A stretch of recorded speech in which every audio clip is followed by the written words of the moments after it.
Hello everyone, welcome to my channel. पिछली video में हमने अपना consumer equilibrium chapter 2 class 11th economics का कंप्लीट किया था और उसी के आज हम एग्जांपल्स डिस्कस करेंगे। So let's just start. Example 1 क्या कह रहा है, हमें यूटिल्स दिए हुए हैं और टोटल यूटिलिटी दी हुई है। यूटिल्स दिए 0 1 2 3 4 एंड सो ऑन, हमें यूटिल्स दे दी यूनिट्स दे दी है और टोटल यूटिलिटी हमारे को दे रखी है। हमें MU निकालना है और MU निकालने का क्या फॉर्मूला होता है, total utility of that unit minus total utility of the previous one. और फर्स्ट केस में हमेशा सेम ही रहती है क्योंकि उसके पीछे कुछ नहीं है तो वो सेम ही रहते हैं। और सिमिलरली हम यहाँ पर निकालेंगे। फर्स्ट हमारा सेम रहा, फिर हमने 10 माइनस 0 किया 10, 25 माइनस 10 किया 10, 15, 38 माइनस 25 किया 13, 48 माइनस 38 किया तो 10, 55 माइनस 48 किया तो 7। ऐसे हम फॉर्मूला लगाकर MU को निकाल सकते हैं। हमें क्या करना है, जस्ट जो TU है उसके मतलब जिसका भी MU निकालना है उसके सामने वाला TU माइनस उसके ऊपर वाला TU। फिर हमें यहाँ दिया है यूनिट्स दे रखी है और MU दिया हुआ है। अब हमें MU दिए TU निकालना है। और TU कैसे निकालते हैं, जब हम एक तरह से हम एडिशन करते जा रहे हैं आगे। फॉर एग्ज़ाम्पल पहला तो हमारा सेम रहता है, फिर इसमें जो हमारा MU है फिर वो ऐड कर देंगे, फिर जो आंसर आएगा उसमें हम MU ऐड कर देंगे। तो हम एडिशन करते जाएंगे जितना भी हमारा यूटिलिटी और मिल रही है, मार्जिनल यूटिलिटी, यानी कि उस पर्टिकुलर यूनिट को खाने के बाद हमें और कितनी यूटिलिटी मिल रही है। फॉर एग्ज़ाम्पल पहले 9 थी, फिर मैंने एक और खाई तो 6 और मिल गई, तो 6 और मिल गई तो मेरे को वो ऐड करना है। 15 हो गई, फिर मैंने एक और खाई तो मुझे 4 और मिल गई तो मेरे को उसमें ऐड करना 19। फिर मैंने एक और खाई तो मुझे और मिल गई उसमें 2 यूटिलिटी, फिर मैंने 2 और ऐड कर दिए, करंटली में 21 हो गया। फिर मुझे उसमें कोई यूटिलिटी नहीं मिली, यानी पॉइंट ऑफ स्टैंड, तो वो हमारा सेम रहा। फिर नेगेटिव हो गया, यानी कि अब हमारा डिक्रीज़ होना शुरू हो जाएगा क्योंकि अब हम जब खाएंगे यूनिट तो वो हमें सेटिस्फैक्शन नहीं प्रोवाइड करेगा, वो नेगेटिव सेटिस्फैक्शन देगा। तो TU को निकालने के लिए सम ऑफ MU जैसे लिखा है उन्होंने, ओके, तो हम इस तरीके से निकालते हैं। जैसे अगर मैथ्स का थोड़ा सा कंसेप्ट याद हो तो हम जैसे क्यूमुलेटिव फ्रीक्वेंसीज निकालते हैं, सिमिलरली वो केस है ये। अब मिसिंग फिगर्स कैलकुलेट करनी है हमें। यूनिट्स दिए हैं 1 2 3 एंड सो ऑन। TU दिया हुआ 16, तो पहला MU तो 16 ही हो जाएगा क्योंकि इसके पीछे कुछ नहीं है तो सेम ही रहता है। अब मुझे TU निकालना है नेक्स्ट वाला, तो पहले मेरा TU था 16, फिर मैंने एक और यूनिट खाई तो मुझे 12 और यूटिल्स मिल गए, तो मैं इन दोनों को ऐड कर दूँगी तो मेरा आ जाएगा 28। फिर मेरे को पास 28 यूटिल्स टोटल सेटिस्फैक्शन थी। अब मैंने एक और खाया तो 8 आ गई, तो अब इन दोनों को ऐड कर दूँगी, विच विल बी 36। फिर मैंने एक और खाया तो मुझे 6 यूटिल्स मिल गए, तो मैं इन दोनों को फिर ऐड कर दूँगी 42। अब यहाँ पर क्या है, यहाँ पर मेरे को MU निकालना है। MU निकालने का क्या फॉर्मूला होता है, TU of that util minus MU of previous one. तो 40 माइनस 42 हमारा आ जाएगा -2। Let's check. देख, हम बिल्कुल सही किया, उसी तरीके से हमें करना है। इन्होंने डार्क कर रखा है, जैसे जो हमने निकालना था उन्होंने डार्क से हाईलाइट किया और उसे, तो हम इस तरीके से निकाल सकते हैं। ये थे हमारे TU और MU के केस में कि कैसे हमारे आ सकते हैं।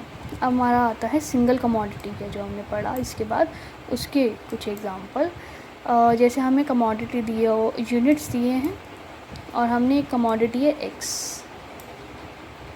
अब उसका प्राइस जो है X का वो 8 दिया हुआ है, हमें मेंशन्ड एज 8 है उसका price. And M U for 4 unit, और 4 यूनिट्स का हमें एम यू दिया है, जैसे कि M U of 1 unit is 12, second is 10, third is 8 and fourth is 6। तो अब वो पूछे how many units should a consumer purchase, कितने यूनिट उन्हें परचेज़ करने चाहिए ताकि जो है सेटिस्फेक्शन मैक्सिमम हो सके। अब इसके लिए क्या करेंगे, हम दोनों को एक साथ लिखते हैं। फॉर एग्ज़ाम्पल जैसे हमने टेबल बनाया, यूनिट्स लिखा, जो एमयू था वो लिखा और प्राइस लिखा। हम प्रेजेंटली कैसे लिखेंगे, जब हमें ये लिखा है हम डायरेक्टली लिखेंगे, हम प्रेजेंट करेंगे in the form of table. पहले तो हम दिखाएंगे और हाईलाइट करेंगे हम इस पॉइंट को, जब प्राइस और एमयू सेम है तो वो थर्ड यूनिट को परचेज़ करेगा, क्योंकि इस पॉइंट पे दोनों क्या है, सेम है। अगर एमयू ज़्यादा है और प्राइस कम है तो यानी कि कोई स्कोप है कि हम इंक्रीज़ कर सकें अपनी टोटल सेटिस्फेक्शन को, कि हम और ख़रीद सकते हैं, मतलब हमारी परचेजिंग पावर तो ज़्यादा है तो हम अपनी सेटिस्फेक्शन भी बढ़ा सकते हैं। और अगर एमयू कम है प्राइस से तो ये जो टोटल सेटिस्फेक्शन है वो इंक्रीज़ करी जा सकती है, कि अगर हम प्राइस को मतलब क्वांटिटी कम इस्तेमाल करें। तो हमें ये दोनों पॉइंटर मेंशन करने हैं। हमें सीधा ये नहीं लिखना कि थर्ड यूनिट वो कंज्यूम करेगा बिकॉज दोनों सेम है, नहीं, हमें ये भी बताना है कि अगर ज़्यादा होगा,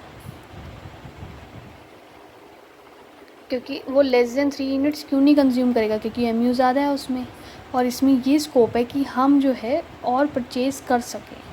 और वो ज़्यादा 3 यूनिट से ज़्यादा भी नहीं खाएगा, क्योंकि उसमें एमयू कम हो जाएगा, उसमें टोटल सेटिस्फेक्शन इंक्रीज़ करी जा सकती है अगर हम क्वांटिटी को कम करें। तो इसीलिए वो थर्ड यूनिट ही चूज़ करेगा, ताकि एमयू और प्राइस उसका सेम रहे। तो हमें प्रेजेंटली उसको इस तरीके से दिखाना होगा। हम बता सकते हैं डायरेक्टली कि हाँ 8 तो हमारा थर्ड यूनिट होगा, पर हमें दिखाना इस तरीके से। अब हमारा आता है नेक्स्ट एग्जांपल, जिसमें हमें दिया है यूटिलिटी शेड्यूल दिया हुआ है कमोडिटी एक्स का, और प्राइस कितना है, 6 यूनिट है, 6 यूनिट प्राइस है। वो क्वेश्चन क्या है, how many unit should consumer purchase to maximum satisfaction चाहिए। और हमें ये एज्यूम करके चलना है कि जो यूटिलिटी है वो यूटिल्स में एक्सप्रेस करी जाती है, यानी 1 util is equals to 1 rupee. And अगर नहीं गिवन है तो हमें ये खुद एज्यूम करके चलना ही होगा। अब कंजम्पशन दी हुई है 1 2 3 4 एंड सो ऑन, फिर टोटल यूटिलिटी दी हुई है हमें और मार्जिन यूटिलिटी दी हुई है। तो अगर आप ये गैस करना चाहो तो हम क्या करेंगे, जैसे हमने ऊपर देखा उसके अकॉर्डिंग हम क्या बोलेंगे, फोर्थ यूनिट होना चाहिए, क्योंकि 6 रुपीज़ एंड 6 मार्जिन प्राइस, क्योंकि दोनों सेम है। अब हम कंफ्यूज हो सकते हैं कि हमें टीयू की दे दिया, टीयू एक्स्ट्रा है, उसका कोई नीड ही नहीं है, हम तो बिना टीयू को बताए, उसका तो कोई रोल ही नहीं है, टीयू का कोई रोल ही नहीं है इसमें। हमारा रोल किसका है, प्राइस का और एमयू का। हमारा एमयू और हमारा प्राइस सेम होना चाहिए, और वही केस सेम हमें चीज़, सिमिलर चीज़ जो हमने ऊपर डिस्कस करी, वो सिमिलर चीज़ ही हम यहाँ लिखेंगे आंसर में। इसका टीयू में यहाँ पर लिखना कोई रेलेवेंस नहीं है। अगर क्वेश्चन में दे दिया जाता है तो हमारे को उसको इग्नोर करना है, उसका कुछ हमें लेना देना नहीं है। और हमने इधर टेबल इसलिए नहीं बनाया क्योंकि थोड़ा बड़ा टेबल था, इधर छोटा था तो हमने नहीं बनाया, उसमें टाइम हम नहीं वेस्ट करेंगे। अगर ज़्यादा बड़ा टेबल होता है तो उसे ऐसे ही छोड़ दो, लाइक उनमें सिर्फ स्टेटमेंट चल सकती है। अब हमें दिया हुआ है एक और शेड्यूल, एक पर्सन का, जिसमें एक्स कमोडिटी है, यूनिट्स दिए, एमयू दिया है। तो वो बोल रहा है कि अगर जो कमोडिटी है वो ₹4 पे बेची जा रही है एंड एमयू ऑफ ₹1 यूटिल्स, यानी ₹1 से 5 यूटिलिटी मिल रही है, तो ₹4 से कितनी यूटिलिटी मिल जाएगी, 20। अगर ₹1 से 5 यूटिलिटी मिल रही है तो 4 से 20 यूटिल्स मिल जाएंगे मुझे यूटिलिटी के। So how many units of the commodity will a person purchase to maximize कैसे करेगा। अभी तक हमने ये मान के चला कि एक यूटिल ₹1 के बराबर है, तो हम प्राइस जितना था उतना ही मार्जिनल यूटिलिटी को देख रहे थे। पर अब चेंज हो गया, अब मेरे को ₹4 है ₹4 अगर हम देखें तो ₹4 के हिसाब से मुझे 20 यूटिल्स मिलने चाहिए। यहाँ पर क्या था, ₹6 के हिसाब से 6 ही यूटिल्स मिल रहे थे। ठीक है, यहाँ पर हमारा ₹6 के हिसाब से 6 यूटिल्स मिल रहे थे, तो हम MU जहाँ 6 था वहीं इक्वल कर दिया और सिमिलर विथ जो ऊपर हमने किया। बट इसमें अलग है, इसमें हमें ₹4 के साथ कितने 20 यूटिल्स मिलेंगे। तो हमारा कौन सा होएगा, 4th वाला, क्योंकि इसमें 20 है। इसको इन्होंने पहले कैलकुलेट किया कि जैसे हमारी 5 यूटिल्स के ₹1 है, यानी कि MU 5। अब MU ऑफ M है, ये MU ऑफ M जो है हमारा 5 होना चाहिए। और हमें जो अब जैसे ये जो मैंने पहले करा वो तो बहुत ज़्यादा डायरेक्ट हम नॉर्मली भी निकाल सकते हैं, पर हम जो फॉर्मूलाज हमें दिया हम उसके अकॉर्डिंग चलेंगे। जो MU ऑफ M हमें दिया हुआ है 5 है, यानी कि marginal utility in case of money, और हमें मार्जिनल यूटिलिटी निकालनी है इन केस ऑफ यूटिल्स। तो अब MU of X is equals to MU of utils upon MU of M।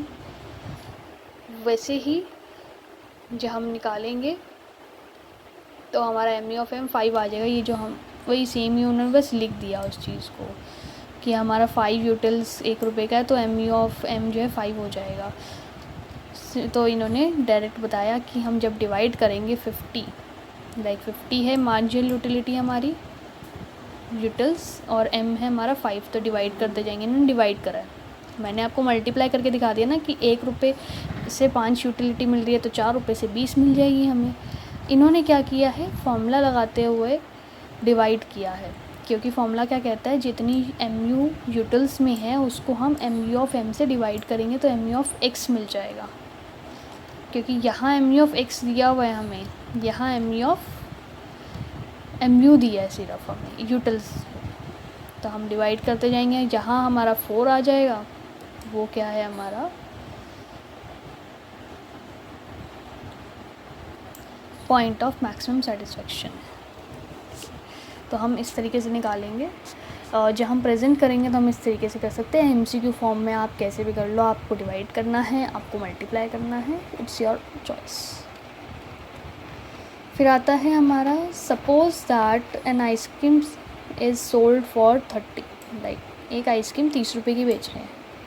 Lakshmi, जिसको आइसक्रीम बहुत ज़्यादा पसंद है, उसने 3 खा ली है पहले, और जो उसकी मार्जिनल यूटिलिटी है तीसरी आइसक्रीम खाने के बाद उसकी MU क्या है, 90।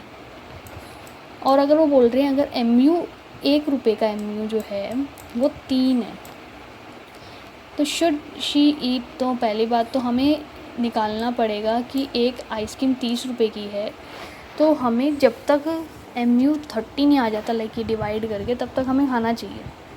अगर इन नॉर्मल केस अगर हम ये फॉर्मूला ना लगाए, ₹1 से 3 मिल रही है मुझे, और अगर मुझे 30 बनाना है, ₹30, तो मेरी यूटिलिटी कितनी हो जाएगी, 90,